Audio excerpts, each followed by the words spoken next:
यमुना नदी में सफेद झाग की भरमार है। यमुना में सफेद जहर को लेकर अब सियासत भी तेज हो गई है। इंडिया न्यूज ऐसा पहला चैनल है जिसने यमुना नदी में सफेद झाग को लेकर आपको रिपोर्ट दिखाई थी। यमुना नदी का हाल क्या है यह हमने आपको दिखाया था। हमारे सहयोगी आदित्य ने यमुना नदी की क्या स्थिति है ग्राउंड जीरो से जाकर जब कवर किया तो वो सोशल मीडिया पर इस तरीके से वायरल हुई कि अब इस पूरे मामले को लेकर राजनीति हो रही है। इस साल भी यमुना नदी में झाग की भरमार है और यमुना नदी में प्रदूषण का स्तर इस साल भी जो है वो किस तरीके से खतरनाक स्तर पर पहुंचता हुआ नजर आ रहा है वो इन तस्वीरों को देखकर आप अंदाजा लगा सकते हैं। और हर साल की तरह इस बार भी इस पूरे मामले को लेकर सियासत जो है वो शुरू हो चुकी है। बीजेपी के तमाम नेताओं के पहुंचने का सिलसिला सुबह से कालिंदी कुंज के यमुना बैराज पर जारी है। सफेद झाग के बीच वो लगातार आम आदमी पार्टी की सरकार को घेर रहे हैं। लेकिन बड़ा सवाल जो इंडिया न्यूज लगातार अपनी इस मुहिम के जरिए पूछ रहा है कि आखिर इस मैली यमुना का जिम्मेदार कौन, आखिर इस झाग भरी यमुना का गुनहगार कौन। ये जो तस्वीरें इस वक्त आप अपने टेलीविजन स्क्रीन पर देख रहे हैं ये इंडिया न्यूज के सहयोगी आदित्य हैं और किस तरीके से उन्होंने जब पहले दिन इस खबर को कवर किया और यमुना की स्थिति दिखाई उसके बाद सभी लोगों की नींद टूटी। और ऐसा लग रहा है इन तस्वीरों को देखकर आदित्य जहां आपको नजर आ रहे हैं कि वो किन्हीं बादलों के बीच में हैं और बादलों का सैर करते हुए वो वहां से निकल रहे हैं। लेकिन यकीन मानिए ये कोई बादल नहीं है, ये कहीं बर्फबारी नहीं हुई है, बल्कि ये दिल्ली की यमुना है। वही यमुना जो दिल्ली की लाइफलाइन है, वही यमुना जिसे थेम्स बनाने के दावे किए गए थे, वही यमुना जिसमें डुबकी लगाने की बात जो है वो कही जा रही थी। लेकिन यथास्थिति क्या है वो इन तस्वीरों से आप अंदाजा लगा सकते हैं कि आखिर यमुना में डुबकी लगाना तो दूर, यमुना के पानी को छूने मात्र से कितनी गंभीर बीमारियों का खतरा है वो आप अंदाजा इस बात से लगा सकते हैं कि पानी कहीं नजर नहीं आता, केवल और केवल झाग नजर आता है। जो हम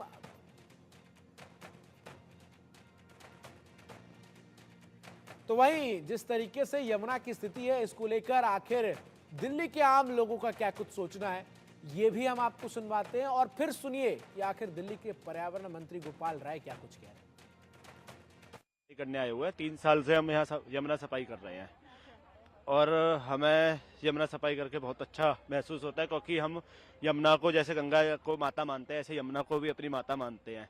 पर जो सरकार है उनका ध्यान इसकी तरफ बिल्कुल नहीं है। सरकार को जब भी याद आता है जब पूर्वांचल का सबसे बड़ा त्योहार छठ पर्व आता है और सरकार 365 दिन सोती रहती है। सरकारों को बजट तो पास होता है पर सरकार लगता है कहीं यूज नहीं करती। ऐसा क्या है कि दिल्ली में ही 22 किलोमीटर की जो रेंज है वही सबसे ज्यादा प्रदूषित है। आप उत्तर प्रदेश बगल में लगता है दिल्ली के, आप उत्तर प्रदेश में जाएंगे मथुरा आगरा साइड, वहाँ यमुना बहुत साफ है, सरयू नदी है वो इतनी साफ है। ऐसा क्या है कि दिल्ली में ही 22 किलोमीटर की रेंज में यमुना खराब है।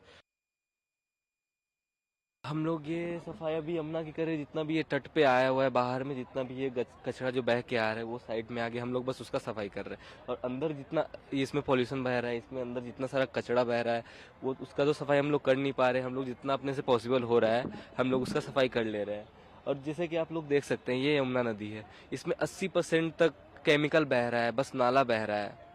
इसमें ऐसा कुछ नहीं है कि ये अब नदी बच गई है, ये अब मरने के कगार पे। आने वाले 3 से 4 सालों में ये एकदम विलुप्त हो जाएगी, इसमें सिर्फ नाला ही बचेगा। वो तो अभी थोड़ा बारिश हुआ है जिस वजह से थोड़ा इसमें पानी ज्यादा है।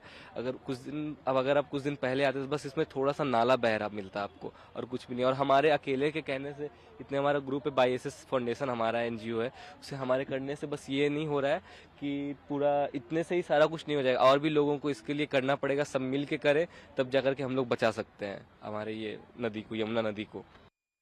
दिल्ली सरकार के हर काम को ठप किया इन भाजपा के लोगों ने, लेकिन अब सारे काम तेजी से हो रहे हैं। छठ पूजा भी धूमधाम से मनाई जाएगी, उसकी भी तैयारी हो रही है। भाजपा की जहां सरकारें हैं वहां की चिंता कर लें भाजपा के लोग। अपने केंद्रीय पर्यावरण मंत्री से कहें कुछ तो कर लो भाई, सोने से तो काम नहीं चलेगा। उनकी तो पूरी केंद्र में सरकार है। गंदा पानी भेज रहा है कौन? उत्तर प्रदेश। उत्तर प्रदेश से गंदा पानी भेजते हैं, फिर जाके फोटो खिंचवाते हैं। वो गंदा पानी भेज रहे हैं, हम पानी को साफ कर रहे हैं और साफ करेंगे। हमारा काम। यमुना जी में जो 18 बड़े नाले और कुल मिलाकर के 32 छोटे बड़े नाले, जिसकी जिम्मेदारी दिल्ली सरकार की थी, केजरीवाल सरकार की थी, जिस बात के लिए इन्होंने 3000 करोड़ रुपए केंद्र सरकार से इनको मिले यमुना जी की स्वच्छता के लिए। जो बड़े नाले इसमें गिरते हैं, यमुना जी में आते हैं, उनके मुहाने पर बड़े ट्रीटमेंट प्लांट, सीटीपी प्लांट्स लगने चाहिए थे। वो 3000 करोड़ रुपए भी भ्रष्टाचार की भेंट चढ़े और कोई सीटीपी प्लांट बड़े नालों के मुहाने पर, यमुना जी के मुहाने पर नहीं लगा है, जिसके कारण से गंदा पानी, मलमूत्र वाला सीवेज वाटर यमुना जी में जाता है। बीजेपी का रिएक्शन आपने सुना, आम आदमी पार्टी का आपने सुना, अब कांग्रेस का भी रिएक्शन आप सुन लीजिए। हमारे सहयोगी आनंद सिंह ने कांग्रेस के राज्यसभा सांसद प्रमोद तिवारी से बातचीत की।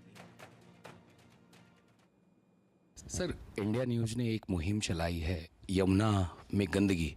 छठ का महापर्व आ रहा है, आस्था का महापर्व है, लाखों श्रद्धालु अर्घ देने यमुना के घाटों पे जाते हैं और फिर से वही टॉक्सिक फोम यमुना के चारों तरफ देखा जा रहा है। और उसी टॉक्सिक फोम के बीच में भी हमने देखा है पिछले कई सालों से लगातार छठ व्रती जो हैं, श्रद्धालु जो हैं, उसी में अर्घ जाकर देते हैं। तो इस पे आप क्या कहेंगे सर? देखिए, ये स्वास्थ्य से खिलवाड़ है दिल्ली वासियों के, और विशेष रूप से जो छठ के दिन पूजा अर्चना करने जाते हैं। सबको मालूम है कि वो जल जहाँ होता है वहीं पूजा होती है। यहाँ यमुना नदी है, उसी किनारे पूजा होती है। आखिर क्यों झाग जो देख के डर लग रहा है? झाग नहीं है वो तो पोल्यूशन है, वो पूरी तरह प्रदूषण है, वो पूरी तरीके से स्वास्थ्य के लिए हानिकारक है। क्यों नहीं आम आदमी पार्टी की सरकार इसे साफ कराती? क्यों नहीं केंद्र, जिनका गंगा नियंत्रण बोर्ड और क्या क्या चल रहा है, वो क्यों नहीं इसे प्रदूषण से मुक्त करते? तो लोगों की भावनाओं और आस्था से खिलवाड़ करने के लिए मैं दोषी मानता हूँ आम आदमी पार्टी केजरीवाल जी की और भारतीय जनता पार्टी मोदी जी की। ये दोनों मिलकर दिल्ली की तबाही और बर्बादी के लिए जिम्मेदार हैं। वहीं इंडिया न्यूज़ की मुहिम को लेकर कांग्रेस प्रवक्ता पवन खेड़ा ने तारीफ की और कहा कि यमुना में सफ़ेद झाग की मुहिम जो है वो कहीं ना कहीं इंडिया न्यूज़ की तरफ से जो शुरू की गई है, वो यमुना की उस वास्तविक तस्वीर को दिखाता है जो बीते कुछ सालों में यमुना की नज़र आ रही है।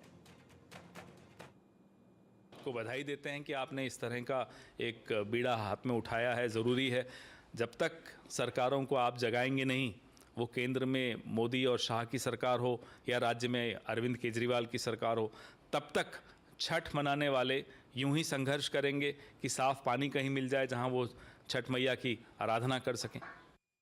मौजूद हूँ अभी दिल्ली के यमुना घाट पे कालिंदी कुंज के पास में, और मेरे पीछे आप ये देख सकते हैं यमुना नदी है, जीवनदायिनी जिसको कहा जाता है। भारतीय सभ्यता में जिस नदियों को माँ की श्रेणी दी गई है, माँ का दर्जा दिया गया है, उसकी ये स्थिति है कि ये पूरा झाग से भरा हुआ है। और आप दूर तक देखेंगे आपको पूरी नदी जो है झाग से लिपटी हुई दिखाई देगी। और ये झाग जो है, जो केमिकल्स हैं जो पूरे दिल्ली के घरों से निकलते हैं, चाहे वो सर्फ के हों, साबुन के हों, जो तमाम तरह का कचरा है उसके जो रिएक्शन से बनता है वो झाग है। आप दूर तक देखेंगे वो एक दूसरे तरफ दिल्ली से सटा हुआ नोएडा है। नोएडा में आपको एयर क्वालिटी इंडेक्स जो खराब है पूरे एनसीआर में, उसकी स्थिति आप देखेंगे। जो बिल्डिंग है वो आपको साफ दिखाई नहीं दे रही होगी, क्योंकि पूरे दिल्ली एनसीआर में एयर क्वालिटी इंडेक्स 300 तक का माना जा रहा है। 300 तक का जो है आंकड़ा छुआ गया है। अभी मैं आपको इस घाट पे जो गंदगी है वो दिखा देता हूँ। ये आप देखेंगे घाट है, घाट के जस्ट नीचे आप देखेंगे पूरा जो इलाका है वो दुनिया भर के कचरे से भरा हुआ है। ये देखेंगे किसी ने पूजा किया है तो उस पूजा करने के बाद जो पूजा का जो कचरा होता है वो फेंका है। ये देखेंगे थर्मोकॉल है, जो कुछ सामान किसी ने कुछ लेके आया घर में खरीदा, उसका जो होता है वो देखेंगे। ये देखिए नारियल, ये जो नारियल का है ये यहाँ रखा हुआ है। ये देखेंगे ये जो केमिकल होता है, क्योंकि ये सिंदूर और जो कुमकुम होता है वो अब रियल बनते नहीं है, ये केमिकल से ही बनाए जाते हैं। तो ये सब जो है यहाँ पे पड़ा हुआ है। और भी मैं आपको पूरी स्थिति दिखाता हूँ कि किस तरीके से है। पानी निकाल के मैं आपको दिखाऊंगा कि यमुना के अंदर जो पानी है वो पानी कितना खराब है। अब ये देखिए, ये मैं थोड़े से अंदर जाने की कोशिश कर रहा हूँ, हालांकि ये पूरा दलदल है। तो उसमें ये देखिए ये पानी है, और विजय अंकुश आपको दिखाएंगे करीब से कितना गंदा पानी है ये। और ये पानी बीओडी की बात करें, जो ऑक्सीजन डिजॉल्व है इसमें, वो बात करें तो बिल्कुल ही ख़त्म होगा। इसमें कैसे एक्वेटिक जो होते हैं प्राणी वो कैसे इसमें रह रहे होंगे वो बहुत ही आश्चर्यजनक है और पानी में जो जीवन है वो बिल्कुल ही खत्म हो रहा होगा। अब ये देखेंगे कि कितना जो झाग है वो कितना ऊंचा है। सुबह के समय जब आप आते हैं तो अभी जो झाग की हाइट है वो लगभग 2 फीट के है, 4 फीट तक जो है झाग देखा जाता है। अब ये देखेंगे ये पानी है और पानी मैं आपको दिखाऊं, ये देखिए कितना गंदा पानी है। और ये पानी जो छठ लोग करते हैं इसी पानी में करते हैं, वो इनके शरीर पे क्या फ़र्क पड़ता होगा। या जो व्यक्ति नदी के किनारे रहता है, क्योंकि मैं जब यहाँ खड़ा हूँ तो जो ये ऑक्सीजन यहाँ से आ रहा है वो मैं नाक में महसूस कर पा रहा हूँ, मुझे चक्कर सा आ रहा है, क्योंकि ये ऑक्सीजन शरीर में जाने के बाद बहुत ही ख़राब स्थिति उत्पन्न कर रहा है। अब ये देखिए ये कोई आए हैं और यहाँ पर ये कचरा डाल के चले गए हैं। ये स्थिति है यमुना नदी के किनारे की, यमुना नदी के घाट की, जिसको हम माँ का दर्जा देते हैं, वहाँ पे ये स्थिति है। ये देखें कुछ वॉलंटियर्स जो हैं यहाँ पे साफ़ सफाई कर रहे हैं और जो प्लास्टिक है उसको निकालने की कोशिश कर रहे हैं कि क्योंकि प्लास्टिक हज़ारों साल लगते हैं उसको ख़त्म होने में। क्या नाम है आपका? हर्षिता। तो हर्षिता, ये आप जब सफाई करने आती हैं तो क्या क्या गंदगी आपको दिखाई देती है? हर तरीके की, लोग कुछ नहीं छोड़ते, प्लास्टिक हो, कपड़ा हो, बॉटल्स हो, पूजा का सामग्री हो, यहाँ तक कि कुछ बंद पैकेट्स में पता नहीं क्या सामग्री है या क्या है, बंद के बंद पैकेट्स लोग यहाँ पे डाल के चले गए हैं। तो आप देख सकते हैं कि ये कितनी एक राइजिंग कंसर्न है। ये हमारी ड्यूटी है कि हम लोगों की अटेंशन इस तरफ लेके आएँ, क्योंकि अगर मैं एग्जांपल दूँ, कोविड के टाइम का जब लॉकडाउन लगा हुआ था तो इन्वायरमेंट आप देख सकते हैं कितना पॉजिटिव चेंज आया था इन्वायरमेंट में। पोल्यूशन का लेवल अपने आप ही हर जगह कम हो गया। मनुष्यों का जो हस्तक्षेप है प्रकृति के साथ में वो कम हो गया था। हर्षिता कह रही है कोरोना के समय में हस्तक्षेप जो था कम हो गया था, इस वजह से जो है पर्यावरण में थोड़ी सी सुधार आई थी। अब ये देख सकते हैं कुछ लोग और भी हैं, ये आपसे बात करेंगे। क्या नाम है आपका? सचिन गुप्ता। तो सचिन भाई एक बात बताइए कि जब आप इस तरह के साफ सफाई करते हैं तो कब से आ रहे हैं, पहले ये बताइए ताकि दर्शक ये समझ पाए कि कितने साल से गंदगी यहाँ पे भरी हुई है। हम पिछले 3 साल से रेगुलर आ रहे हैं। जब भी छुट्टी का दिन मिलता है या जब भी हमें समय मिलता है तो हम अपनी सेवा ज़रूर देते हैं। और अब जहाँ की गंदगी का आलम ये था, जहाँ आप खड़े हैं ना, 3 साल पहले आए होते तो आप यहाँ के 50 मीटर की दूरी पर भी खड़े नहीं हो पाते। अब देख रहे हैं मेरी सांस फूल रही है। सांस फूलने का कारण सबसे बड़ा ये है कि पानी के आसपास का जो एरिया है यहाँ पे आप सांस नहीं लेंगे। हमारे कई सारे ऐसे वॉलंटियर्स थे जिनको लंग्स की दिक्कत हो गई है, उनके फेफड़ों ने काम करना बंद कर दिया है या काफ़ी हद तक कम कर दिया है। गंदगी का आलम इतना भरपूर है यहाँ पर कि लोग अपने घरों का कचरा तक नहीं छोड़ते। मानसिकता ये हो गई है प्रकृति को साफ रखना चाहिए, मगर हम क्या है प्रकृति को और गंदा करते चले जा रहे हैं। 3 साल में हमने 160 से ज़्यादा ड्राइव चलाई हैं। जब भी हम ड्राइव चलाते हैं तो उस दिन तो ऐसा लगता है कि जैसे कि कोई पिकनिक स्पॉट है, मगर अगली बार जब हम आते हैं तो गंदगी का आलम पहले जैसे ही हमें मिलता है। जितनी बार सफाई करते हैं उतनी स्थिति खराब हो जाए। आपका क्या नाम है? विकास गुप्ता। तो विकास भाई एक बात बताइए कि जैसा इन्होंने कहा कि लोगों को बीमारी होने शुरू हो गए हैं, जो अगल बगल में रहते हैं, जो वॉलंटियर्स काम कर रहे हैं यमुना के लिए, उनको दिक्कत होने लग रही है। मैं महसूस भी कर पा रहा हूँ क्योंकि जो वो आ रहा है ऑक्सीजन, जो वो मुझे नाक में मेरे जा रहा है, तो मेरे जलन हो रही है, मेरी आँखों में, मेरे नाक में, मेरे फेफड़े में जलन सा हो रहा है। क्या लगता है कि इतना पैसा आ रहा है, तो कहाँ जा रहा है पैसा, क्या हो रहा है, स्थिति क्या है? ये बिल्कुल इसमें कोई डाउट नहीं है। जो भी इन्होंने बोला ये बिल्कुल सही कह रहे हैं। हम पिछले 3 साल से कंटिन्यू हर संडे को हम यहाँ यमुना क्लीनिंग के लिए आते हैं। 180 ड्राइव हो चुका है हमारा। यहाँ पे हर संडे को आके हम यहाँ पे साफ़ सफाई करते हैं। और नाक से जो इन्होंने बता रहा है लंग्स में दिक्कत हो गई है, बहुत सारे हमारे वॉलंटियर्स हैं जो हमारे साथ काम करते हैं, वो बिल्कुल सही बात है। बहुत लोगों की ऐसी प्रॉब्लम्स है जिनको सांस लेने में प्रॉब्लम्स हो गई है, लंग्स में दिक्कत हो गया है, ठीक है, कैंसर का थोड़ी बहुत दिक्कत आ गई है।